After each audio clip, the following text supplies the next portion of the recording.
Hi hello నమస్తే welcome to BRK నేను విజయ మనతో పాటు స్టూడియోలో ఉన్నారు డాక్టర్ నంది రామేశ్వరరావు గారు founder and CEO realtor oxygen and real estate expert సార్ని అడిగి మరిన్ని విషయాలు తెలుసుకుందాం. నమస్తే సార్. సార్ రియల్ ఎస్టేట్లో రేరా కానీ డిటిసిపి పర్మిషన్స్ లేకుండా అసలు కొనొచ్చా? ఒకవేళ కొంటే ఎలాంటి ప్రాబ్లమ్స్ వస్తాయి? మీరు మోసపోవాలనుకుంటే కొనండి. ఓకే. ఎందుకంటే రేరా అంటే ఏంటి? Real estate regulatory authority act. TTD directorate of town and country planning. దీంతో పాటు జిహెచ్ఎంసీ కూడా ఉంది, HMD Hyderabad metropolitan development authority.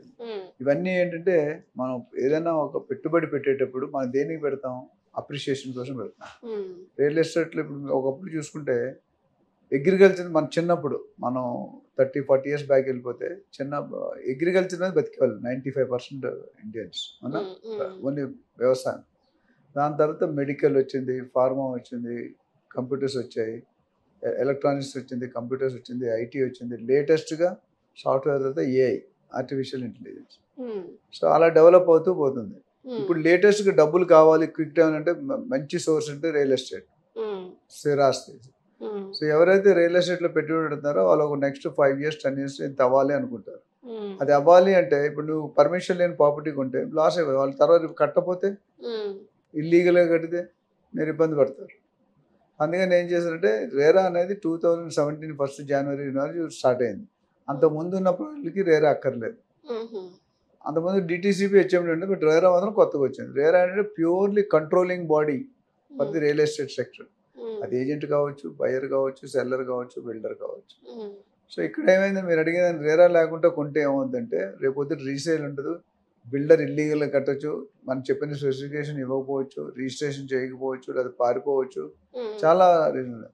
RERA వాడు ఏంటంటే చూసుకుంటాడు లీగల్గా ల్యాండ్ కరెక్ట్ ఉందా, దీనికి లీగల్ ఒపీనియన్ ఉందా, ఎన్కంబరెన్స్ సర్టిఫికేట్ ఉందా, లింక్ డాక్యుమెంట్స్ ఉన్నాయా, అట్లా మ్యూటేషన్ జరిగిందా లేదా, ఇంకేమైనా FTL బఫర్ జోన్లో ఉందా, కన్జర్వేషన్లో ఉందా, ఫారెస్ట్ జోన్లో ఉంది. ఇవన్నీ కూడా బోత్ డిటిసిపి హెచ్ఎండి జిహెచ్ఎంసీలో ఒక బాడీ ప్లస్ రేరా అన్నిటికీ ఉండాలి. రేరా ఏంటంటే ఒక 500 square meter కంటే తక్కువ అయితే జాగాని అవసరం లేదు. అట్లా ఒకే ప్రాజెక్ట్లో 8 యూనిట్ల కంటే ఎక్కువ అంటే 8 ఫ్లాట్ 10 ఫ్లాట్ కట్టినా 10 విల్లాలు కట్టినా తీసుకోవాలి. సో రేరా ముఖ్యంగా ఏంటంటే బయర్స్ని ప్రొటెక్ట్ చేయడానికి ట్రై చేస్తుంది. బయర్స్ కానీ బిల్డర్స్ ఇంతకుముందు ఏం చేసేవారంటే పర్మిషన్ ఇలా తీసుకుంటారు, కట్టేది పైన ఇలా కట్టేవారు, వాటర్ ట్యాంక్ లాగా. యాక్చువల్లీ మనం ఇలాగే కట్టాలి, కానీ పైన చెక్ చేయలేరు, కింద చెక్ చేస్తారు, ఇలా వెళ్ళి ఇలా పెరిగిపోయారు. అప్పుడు ఎందుకు ఒకటేసారి పర్మిషన్ ఇచ్చేవారు. ఇప్పుడు ఓసీ అని పెట్టారు 2 సార్లు. అంటే ముందు కట్టడానికి ఎలా కడతారో డిక్లేర్ చేసి ఇస్తాడు, కట్టిన తర్వాత సరిగ్గా కట్టలేదు మళ్ళీ వచ్చి చెక్ చేసి మార్టిగేజ్ చేస్తాను అని, ఒకరు సరిగ్గా చదివితే ఎరగొట్టేస్తారు. అయితే ఈ మధ్య కాలంలో నేను ఒక న్యూస్లో చూసాను సార్, పర్మిషన్స్ ఉన్నట్టు అన్ని బిల్డర్ ఏం చేశాడు, మొత్తం అన్ని పర్మిషన్స్ ఉన్నాయని కూడా ఇట్లా బోర్డ్స్ పెట్టి ముందు అతికించాడు. కానీ కోర్టు నుంచి నోటీసులు వచ్చినాయి అది దానికి పర్మిషన్ లేదని. అంటే అఫీషియల్ గా తెలుసు అందరికి, బట్ తను మోసం చేయడానికి అఫీషియల్ గా అన్ని పర్మిషన్స్ ఉన్నాయని ఒక ఎక్కడైతే అక్కడ బిల్డింగ్ కడుతున్నారో ఆ బిల్డింగ్ కి మొత్తం ఇట్లా అతికించి పెట్టిండు. ఇట్లా జనాలను మోసం చేస్తున్నారు. సో దీన్ని ఎట్లా తీసుకోవాలి? అంటే ఇప్పుడు మధ్యతరగతి పీపుల్ ఉంటారు, కొంచెం చదువుకోని వాళ్ళు కూడా ఉంటారు, అంత నాలెడ్జ్ ఉండదు దాని మీద.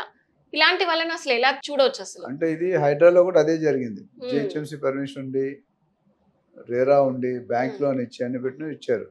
సో బయర్స్ తప్పు కదండి, గవర్నమెంట్ పాలసీలో కరెక్ట్ చేసుకోవాలి. ఎందుకంటే సామాన్యుల ప్రజల్ని ఇబ్బంది పెట్టకూడదు. ఇప్పుడు ఉన్నట్టుండి రోడ్డు మీద పడేస్తే, ఇప్పుడు మీరు చెప్పింది ఇది కాదు, ఇదేంటి ఇప్పుడు నాగార్జున గారు కన్వెన్షన్ కోలుగొట్టారు, అది పర్మిషన్ ఉంది దానికి, కానీ ఏముంది ఫామ్ పర్మిషన్ ఉంది, ఫార్మింగ్ కట్టుకోవడానికి లేదు, అందుకని కోలుగొట్టారు. అట్లానే మీరు అడిగిన క్వశ్చన్ బిల్డర్ ఫాల్ట్. అంటే మిగతా పర్మిషన్ ఎట్లా వస్తే ఇవ్వకూడదు కదా, గవర్నమెంట్ బాడీలు కళ్ళు మూసుకొని పనిచేయవు కదా. బిల్డర్ ఇచ్చాడంటే అది మ్యానిపులేట్ చేస్తున్నాడు, పర్మిషన్ లేకుండా ఈయనే వచ్చిందని చూపి ఫేక్ సర్టిఫికేట్. చదువుకునే చూడండి కొన్ని యూనివర్సిటీస్ 3,000 5,000 పెట్టి కొనుక్కుంటారు. మనం 5 సంవత్సరాలు చదివిపోతే ఇటు 5,000 పెట్టి కొనేస్తారు, వాడికి ఫస్ట్ ఇంపార్టెన్స్ ఉంటుంది. అలా ఏంటంటే గవర్నమెంట్ బాడీలు ఇప్పుడు ఫస్ట్ బిల్డర్ ప్లాన్ పెట్టకూడదు, పెట్టాడు అనుకోండి డిటిసిపి కానీ హెచ్ఎండి కానీ ఆపాలి, అది ఆపలేదు అనుకుంటే రేరా ఆపాలి, రేరా ఆపలేదు బ్యాంక్ కూడా ఆపాలి. ఇవన్నీ పర్ఫెక్ట్గా జరుగుతున్నప్పుడు బయర్ని మనం ఫాల్ట్ కింద పెట్టలేం. కాకపోతే ఇప్పుడు లేటెస్ట్ అంటే FTL బఫర్ జోన్ అయితే ఏ ప్రాపర్టీ కొనుక్కున్నా లీగల్ ఒపీనియన్ ఉండాలి, ఎన్కంబరెన్స్ సర్టిఫికేట్ ఉండాలి, గవర్నమెంట్ పర్మిషన్ ఉండాలి, లింక్ డాక్యుమెంట్స్. లింక్ డాక్యుమెంట్ అంటే ఆ ప్రాపర్టీ ఎప్పుడు స్టార్ట్ అయింది, ఆ లేఅవుట్ సపోజ్ 50 సంవత్సరాలు, ఆ 50 సంవత్సరాలు అంటే ఎన్ని చేతులు మారింది, ఎవరికి అమ్మారు, ఎంతకు అమ్మారు, ఎప్పుడు అమ్మారు అనేది క్లారిటీగా ఈజీగా వచ్చేస్తుంది. అదే దాని మీద ఏమైనా బ్యాంక్ మార్టిగేజ్ ఉంటే అది కూడా రిఫ్లెక్ట్, అంతా ఆన్లైన్లో ఉంది, చెక్ చేసుకోవచ్చు. అంతకుముందు ఒక ప్లాట్ కానీ ఒక ఫ్లాట్ 3-4 అమ్మేవారు. చిన్న ఎగ్జాంపుల్, ఒక హైవే మీద, బెంగళూరు హైవే ఉంది అనుకోండి, హైవేకి ఒక 400-500 మీటర్లు 2 ప్రాజెక్ట్స్ ఉన్నాయి. అది రోడ్ సైడ్, ఇది రోడ్ సైడ్, అది డిటీసీపీ, ఇది డిటీసీ, రేరా ఉంది. కానీ ఒకటి 45,000కి అమ్ముతున్నాడు, ఒకటి 20,000కి అమ్ముతున్నాడు. ఎలా ఒకటే రోడ్లో రేట్ ఒకటే ఉండాలి. ఇప్పుడు మీ బంజారీల్స్ రోడ్ అంతా 11 తీసుకుని ఒకటే రేట్ ఉంటుంది, పెద్ద మారదు. కమర్షియల్ ఒకటి, రెసిడెన్షియల్. ఈ ప్లాట్లో 45,000కి ఇచ్చిన నువ్వు ఎవరు కొంటావు? 45,000 కొంటావా, 20,000 కొంటావా? మీరు బయ్యారు 20,000 కొంటారు కదా. కానీ జరిగిన తర్వాత లోతుకి వెళ్ళి చెక్ చేస్తే 45,000 ఒక ప్లాట్ ఒకటే అమ్ముతున్నాడు, ఒకటికే. 20,000 ముగ్గురికి అమ్ముతున్నాడు. అంటే ఇది ఒక ప్లాట్కి 60,000 వస్తుంది. కానీ జనాలకి 20,000. ఎవరికి ఇస్తారు ఆ ముగ్గురులో ప్లాట్? రేపొద్దు గడబడి అవుతుంది కదా. ఇప్పుడు ఆ ప్రాబ్లమ్స్ అన్ని రేరా వచ్చిన తర్వాత, ఈ ఆన్లైన్ సాఫ్ట్వేర్ వచ్చిన తర్వాత, మీరు కొనుక్కునే ఉంది మాలాంటి రియల్ ఎస్టేట్ ప్రొఫెషనల్ అడ్వైజర్ రావచ్చు, లేదా మీ అంతలు మీరు వెబ్సైట్కి వెళ్ళి, సపోజ్ FTL బఫర్ జోన్ ఉందా లేదా, మీకు నార్మల్గా తెలియతే ఒక వెబ్సైట్ ఉంది, lakes.hmda.gov. ఎక్కడైతే gov. అది గవర్నమెంట్ వెబ్సైట్. అందులోకి వెళ్ళి మీ సర్వే నెంబరు, ప్లాట్ నెంబరు, మండలు, పంచాయత్, డిస్ట్రిక్ట్ అవన్నీ కొడితే లిస్ట్ వచ్చేస్తుంది. ఈ ప్లాట్ FTL జోన్లో ఉంది, ఇది లేదు, నాన్ ప్రొహిబిటెడ్, అది చెక్ చేసుకోవచ్చు.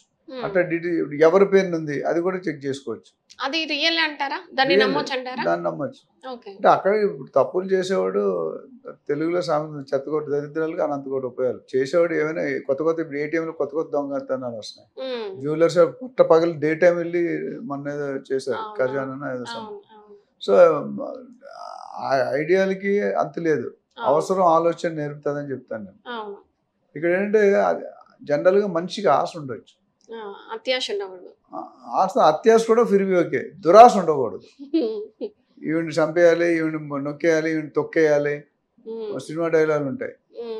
అది సో ఆ విధంగా చూసుకుంటే ఇట్స్ నాట్ కరెక్ట్. సో నా సజెషన్ అంటే రేరా పర్మిషన్ లేకుండా కొనుక్కోకపోవడమే మొత్తం చీప్గా ఇచ్చిన. ప్రీ లాంచ్లో కొనుక్కోకూడదు. సో ఇవి కొనుక్కున్నందులో మనం రేపు పొద్దున టికెట్ లేని ప్రయాణం ఇక్కట్లని ఉంది. మనం డెఫినెట్గా ఇబ్బంది పడే ఛాన్స్ 120% ఉంది. సో ఎవరైనా ఫస్ట్ టైం సెకండ్ టైం కొనుక్కుంటే మా కంపెనీ పేరు రియల్ ఆక్సిజన్, అందులో ఇన్వెస్ట్మెంట్ అడ్వైస్ సెల్ ఉంది.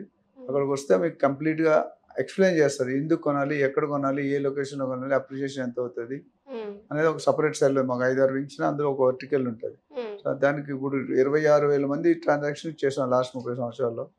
25,000 మందిని ట్రైన్ చేసాం రియల్ ఎస్టేట్ ప్రోగ్రామ్. సో మన దగ్గర హానెస్టీ, మేము ఏమంటే commission should be A by product, should not be A direct product. By product అంటే కమిషన్ కోసం ఇరికివద్దు కస్టమర్ ప్రాబ్లం అర్థం చేసి కస్టమర్ సహాయం చేసి హెల్ప్ చేయాలి.